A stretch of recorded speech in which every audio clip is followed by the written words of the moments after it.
Hello students, welcome back to my channel the Nishant coaching centre. पिछली video में मैंने आपको एसिड और बेस के पार्ट 1 में मैंने एसिड और बेस की कुछ बेसिक प्रॉपर्टीज बताई थी, साथ में आपको मैंने इंडिकेटर्स बताए थे। इस वीडियो में आपको केमिकल प्रॉपर्टीज बताऊंगा एसिड एंड बेस की, ठीक है। साथ में बताऊंगा कि कौन सी गैस लिबरेट हो रही है और उस गैस को हम कैसे टेस्ट करते हैं, ठीक है। देखिएगा, आइए स्क्रीन पर आइए। ठीक है, सबसे पहले हमारी क्या chemical properties of acid and base. Reaction of metal, हम मेटल को एसिड एक बार एसिड से और एक बार बेस से रिएक्ट कराएंगे। किसी भी एसिड को अगर आप मेटल से रिएक्ट करते हैं तो क्या बनता है, साल्ट और हाइड्रोजन गैस निकलती है। Sorry, acid. देखो एसिड का अगर मैं आपसे पूछूं, एसिड का अपना नेचर क्या होता है। एसिड क्या एक नॉन मेटल होता है, और आप नॉन मेटल को किसी भी मेटल से रिएक्ट करते हैं तो साल्ट और हाइड्रोजन गैस निकालता है, ठीक है। एग्जांपल देख लेते हैं। एक एसिड ले लिया हमने HCl, एक मेटल ले लिया हमने जिंक। ये जिंक मेटल है, ये एसिड है। दोनों को हमने रिएक्ट कराया, जिंक ने H को रिप्लेस कर दिया तो क्या बना, जिंक क्लोराइड। साथ में हाइड्रोजन गैस साइड में लिबरेट हो गई। लिबरेट मतलब आजाद हो गई। जब भी हम एसिड और मेटल को रिएक्ट कराते हैं तो साल्ट और हाइड्रोजन गैस निकलती है, ठीक है। यहाँ पे बेस में देख सकते हैं आप, बेस और मेटल को जब हम रिएक्ट कराते हैं तो साल्ट और हाइड्रोजन गैस निकलती है। इसमें बेस एग्जांपल ले लेते हैं हम NaOH, सोडियम हाइड्रोक्साइड, और कोई मेटल ले लेते हैं वही जिंक। तो क्या होना है, सोडियम जिंकेट और हाइड्रोजन गैस निकल गया। यहाँ पे एक मेन पॉइंट है जो पेपर में आता है कि हाइड्रोजन गैस जो रिलीज होती है, हाइड्रोजन गैस जो रिलीज हो रही है उसको कैसे टेस्ट कर सकते हैं। अभी आपने एसिड और मेटल को लिया, उससे हमारा क्या बन गया, सॉल्ट बन गया। साइड में से एक H2 गैस निकलेगी, उसको कैसे चेक कर सकते हैं। देखो, जब भी आप उस H2 गैस के पास एक बर्निंग कैंडल लेके जाओगे तो जो बर्निंग कैंडल पॉप साउंड के साथ चर के आवाज साथ फटेगी, तो इट मीन जो गैस निकल रही है उसको चेक करने के लिए अगर पॉप साउंड से निकाल लिया तो इसका मतलब पक्का वो हाइड्रोजन गैस ही है, ठीक है। याद है, hydrogen gas release by the tested by the burning candle near the gas bubbles, it Burns with pop sound, चर इस तरीके से चर आवाज आती है, ठीक है। आगे देखते हैं। अब हम क्या करेंगे, दूसरा पॉइंट क्या है, रिएक्शन ऑफ मेटल कार्बोनेट और मेटल हाइड्रोकार्बोनेट। ठीक है, पहले तो मेटल कार्बोनेट होता क्या है। किसी भी एक मेटल को ले लो, उसको कार्बोनेट से रिएक्ट कर दो। देखो समझाता हूँ तुम्हें पहले इसको। मान लो आपने ले लिया एक मेटल, ले लिया आपने Na, साथ में आपने को रिएक्ट कराया किसे, कार्बोनेट के साथ, CaCO3, ठीक है। सोडियम की वैलेंसी कितनी होती है, 1 होती है। कार्बोनेट की वैलेंसी कितनी होती है, 2 होती है। ये क्रॉस हो जाते हैं तो क्या बना देता है, ये Na2CO3। तो ये बन गया मेटल कार्बोनेट, मतलब किसी भी मेटल को कार्बोनेट से रिएक्ट करा कर मेटल कार्बोनेट बन गया, ठीक है। अब एसिड को रिएक्ट कराएंगे मेटल कार्बोनेट या मेटल हाइड्रोकार्बोनेट, दोनों ही केसेस में रिजल्ट आपका सेम मिलेगा। यहाँ पे रिजल्ट क्या होगा, salt plus CO2 gas plus H2O, salt plus CO2 gas plus H2O। मतलब पिछले केस में क्या था, जब हम एसिड और मेटल को रिएक्ट कर रहे थे सिर्फ, तो हमें क्या मिला था, सॉल्ट और H2 गैस। इस केस में क्या मिला, हमें सॉल्ट मिला है, साथ में CO2 गैस मिली है और H2O मिला, मतलब पानी मिला है। एग्जाम्पल ले लेते हैं हम। हमने क्या एग्जाम्पल ले लिया, एक एसिड ले लिया HCl आपका, और मेटल कार्बोनेट में ले लिया NaCO3। हम रिएक्ट कराया तो क्या बनाया, NaCl बनाया, CO2 गैस और H2O गैस, ठीक है। अब जैसे हमने H2 गैस को हमने टेस्ट करा था, ऐसे ही CO2 गैस को टेस्ट कैसे करते हैं, देखिए। आप, मैं आपको बताता हूँ। आप एक लाइम वाटर लिए, लाइम वाटर का फॉर्मूला क्या होता है आपको पता होना चाहिए। क्या फॉर्मूला होता है, CaOH का ट्वाइस। लाइम वाटर बना कैसे है, क्विक लाइम से। अगर आप क्विक लाइम में वाटर मिला देते हैं तो लाइम वाटर में कन्वर्ट हो जाता है। लाइम वाटर का अपना कोई भी कलर नहीं होता, ये कलरलेस होता है, ठीक है। अगर आप इसके अंदर फूंक मारोगे किसी भी पाइप के द्वारा, आप घर पे करके देख लेना, किसी भी ट्रांसपेरेंट ग्लास के अंदर, कांच ग्लास के अंदर देखना, किसी पाइप के द्वारा फूंक मारोगे तो धीरे धीरे जो लाइम वाटर का कलर है व्हाइट रंग में कन्वर्ट होएगा। क्योंकि आप जो फूंक मारते हो, हमें पता है हम CO2 गैस छोड़ते हैं, ठीक है। तब फूंक मारोगे धीरे धीरे लाइम वाटर का जो कलर है किसमें कन्वर्ट हो जाएगा, मिल्कीनेस में, व्हाइट हो जाएगा।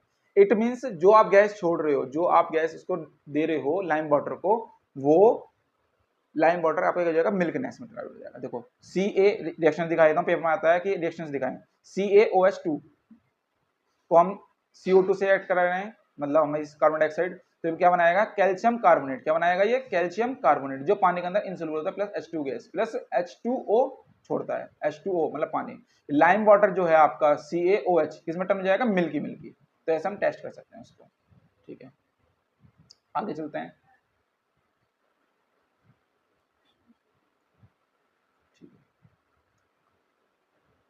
अब देखिएगा, अब हमारा तीसरा पॉइंट आता है यहाँ पे, third point, reaction of acid and base with each other. अब एसिड और बेस के साथ रिएक्ट कराएंगे और फिर देखते हैं क्या बनता है। देखो मैंने पहले बताया था, एसिड और बेस के साथ रिएक्ट कराते हैं तो क्या बनाता है हमारा वो साल्ट और H2O गैस। क्या बनाता है? H2O gas. पहले हमने देखा था एसिड को मेटल से रिएक्ट कराता है तो साल्ट और H2 गैस। दूसरे केस में देखा था किसी भी एसिड को किसी भी मेटल कार्बोनेट्स या मेटल हाइड्रोकार्बन से रिएक्ट कराते हैं तो साल्ट H2O पानी plus CO2 gas. CO2 gas का क्या चेक करते हैं? लाइम वाटर से पास करवाकर। ठीक है, अब देखो इसको हम साथ साथ में न्यूट्रलाइज रिएक्शन ही बोलते हैं। क्या बोलते हैं? Neutralise reaction. न्यूट्रलाइज मतलब उसका इफेक्ट को खत्म करना। The reaction of acid with base give salt and water is called neutralize reaction. क्या बोलते हैं उसको? Neutralise reaction. जैसे एग्जांपल देख लेते हैं, एक एसिड ने एसिड ले लिया, एक हमने बेस ले लिया, तो क्या बनाया? HCl plus NOH। अब देखो Na प्लस Cl, H को रिप्लेस कर दिया, H यहाँ पर आ गया, O के साथ H2O पानी निकल गया। ठीक है, अब यहाँ पे साथ साथ में आपको कुछ केस बता देता हूँ। देखो अगर आप स्ट्रॉन्ग एसिड और वीक बेस को लोगे तो जिसका पकड़ा भारी होता है तो उसी के रूप में आपका रिजल्ट निकलेगा। देखो आपको ये तो पता ही है, एसिड और बेस जब भी रिएक्ट करते हैं तो क्या बनाते हैं? सॉल्ट बनाते हैं और H2 गैस निकल H2O मतलब पानी निकलते हैं। ठीक है, आपने स्ट्रॉन्ग एसिड लिया है, क्या लिया है? स्ट्रॉन्ग एसिड और वीक बेस, तो आपका जो साल्ट बना है वो भी आपका एसिड बनेगा क्योंकि आपने क्या लेता है? Strong acid. आप देख सकते हैं इधर स्ट्रॉन्ग एसिड तो एसिडिक सॉल्ट बना। आप अगर आप स्ट्रॉन्ग बेस लोगे तो आपका साल्ट भी कैसा बनेगा? बेस ही बनेगा। चारों ही केसेस में H2 गैस H2O वाटर साथ में रिलीज होएगा। स्ट्रॉन्ग एसिड और स्ट्रॉन्ग बेस दोनों ही स्ट्रॉन्ग ले तो न्यूट्रल होएगा। ठीक है, कोई सॉल्ट होएगा न्यूट्रल होएगा, ना एसिडिक होएगा ना बेसिक होएगा। वीक एसिड और वीक बेस लोगे तो भी न्यूट्रल होएगा। चारों ही केस में हमारा H2H2 होएगा। ये पता कैसे लगा? अगर पीएच हमारा लेस देन 7 है तो वो एसिड है, पीएच हमारा मोर देन 7 है तो हमारा वो बेसिक है, पीएच अगर इक्वल टू 7 है तो इसमें न्यूट्रल है। या पीएच की वैल्यू का काम आगे समझाऊंगा। ठीक है, आगे चलते हैं। अगला, ठीक, ये आपका फोर्थ है, the reaction of metallic oxide with acid. सबसे पहले मैं आपको मेटेलिक ऑक्साइड का मतलब समझाता हूँ। किसी भी मेटल को अगर आप ऑक्सीजन के साथ रिएक्ट कराते हैं तो वो मेटेलिक ऑक्साइड में कन्वर्ट होता है। एग्जांपल ले लेते हैं, जैसे आपने मान लो कैल्शियम लिया, कैल्शियम को आपने ऑक्सीजन से रिएक्ट कराया तो बनाया मेटेलिक ऑक्साइड। क्या बनाया? CaO। इसका नेचर क्या होता है, कैसे पता लगाएंगे? देखो सबसे पहले आप मुझे बताओ एसिड का अपना नेचर क्या होता है? सर एसिड का अपना नेचर होता है क्या? बेस। सिंपल सी बात है। सॉरी, एसिड का आपका किसी भी मेटल, सॉरी मेटल की बात कर रहे हैं हम, कोई भी मेटल ले लो, आपने Ca ले लिया, Ca क्या है? हमारा मेटल है। किसी भी मेटल का अपने नेचर क्या होता है? बेसिक होता है। ठीक है, अगर आप किसी भी बेस को ऑक्सीजन के साथ, मतलब Ca को आप ऑक्सीजन के साथ रिएक्ट कराओगे तो क्या बनाएगा? CaO। अगर ये बेस था तो आपका जो रिजल्ट है कैल्शियम ऑक्साइड, जो मेटेलिक ऑक्साइड है, ये भी आपका क्या होएगा? बेसिक नेचर का होएगा। और अब बेसिक नेचर को अगर आप एसिड से रिएक्ट कराओगे तो क्या साल्ट और H वाटर तो निकलना है, आपको बताया था मैंने पहले। तो देखो यहाँ लिखा है metallic oxides are basic in nature. कैसे होते हैं बताया था ना मैंने, because it react with acid and forms salt and water. ठीक है, कुछ एग्जांपल ले लेते हैं यहाँ पे। CaO MgO are basic oxide. देखो मेटल्स थे, ऑक्सीजन रिएक्ट कराया तो ये क्या मेटेलिक ऑक्साइड बन गए, ये बेसिक ऑक्साइड्स क्या हैं? मेटेलिक ऑक्साइड को जब भी हम एसिड से रिएक्ट कराते हैं तो सॉल्ट और H2 गैस बनाते हैं। एग्जांपल ले लिया मैंने, CaO प्लस HCl, ये हमारा मेटेलिक ऑक्साइड है, ये हमारा एसिड है, तो क्या बना? Calcium chlorine plus H2O। ठीक है, आगे चलते हैं, समझ में आ गया? आगे चलते हैं, इसको सबको इरेज कर लेता हूँ।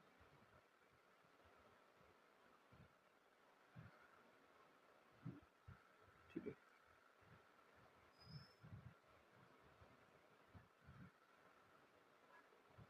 किसी भी, अब यहाँ पे आगे चलते हैं, ये पांचवा हमारा, किसी भी आप नॉन मेटल ऑक्साइड को बेस कर रिएक्ट करते हैं। अब नॉन मेटल ऑक्साइड क्या होता है बताता हूँ। किसी भी नॉन मेटल को ले लो और ऑक्सीजन रिएक्ट करो। नॉन मेटल माना आपने कार्बन ले लिया, नाइट्रोजन ले लिया, सल्फर ले लिया। नॉन मेटल का अपना जो नेचर होता है एसिड का नेचर होता है। अगर उनके ऑक्साइड में कन्वर्ट करते हैं तो उनका अपना नेचर भी एसिडिक नेचर होएगा। ठीक है, यहाँ देखते हैं। अब नॉन मेटल ऑक्साइड है, किस नेचर को कहेंगे? एसिड नेचर को कहेंगे। और बेस रिएक्ट करने हैं तो वही सिंपल है, एसिड और बेस क्या रिएक्ट करेंगे? सॉल्ट और H2O। ठीक है, ये देखिए आप देख सकते हैं non metal oxide are acidic nature, non metal oxide plus base बराबर सॉल्ट और H2O। एग्जांपल ले लेते हैं यहाँ पे CaO, मतलब आपका एक C क्या? कार्बन, ऑक्सीजन रिएक्ट कराया तो non metal oxide carbon dioxide तो आपने किसे रिएक्ट कराया, बेस CaOH, कैल्शियम हाइड्रोक्साइड, ये बेस है। मैंने पीछे बताया था पहली वीडियो में, कैल्शियम हाइड्रोक्साइड क्या होता है, स्ट्रॉन्ग बेस होता है, और ये ऐसा बेस होता है जो पानी के अंदर सोल्यूबल होता है, साथ में इसको एल्कली बोलते हैं। ठीक है, जब आप किसी भी नॉन मेटल ऑक्साइड को बेस से रिएक्ट कराते हैं तो बनाता है क्या, कैल्शियम कार्बोनेट। ये जो कैल्शियम कार्बोनेट है, हाँ जी, ये जो कैल्शियम कार्बोनेट है ये आपका सॉल्ट है, और H2O गैस साथ में H2O वाटर साथ में आपका निकलता है। ठीक है, ठीक है, साथ में आपको यहाँ पे देख सकते हैं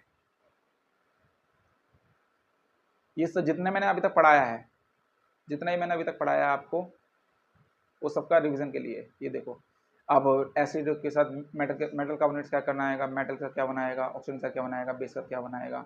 हाँ, एक जगह ध्यान रखना इसके अंदर, रिएक्शन ऑफ बेस, जब भी आप मेटल कार्बोनेट को रिएक्ट कराओगे किससे, बेस के साथ, तो आपका नो रिएक्शन, याद रहे इस वाली बात को। मेटल कार्बोनेट हो या मेटल हाइड्रोकार्बोनेट हो तो आपको क्या निकलेगा, नो रिएक्शन, कोई रिएक्शन। पेपर में आएगा when you react base with metal carbonate या मेटल हाइड्रोकार्बोनेट, तो क्या बनाएगा ये, नो रिएक्शन, कुछ नहीं बनाएगा, कोई रिएक्शन नहीं होगी। ठीक है, आई होप आपको ये वीडियो अच्छी लगी है। अब हम अगले पार्ट्स में चलेंगे। Thank you so much.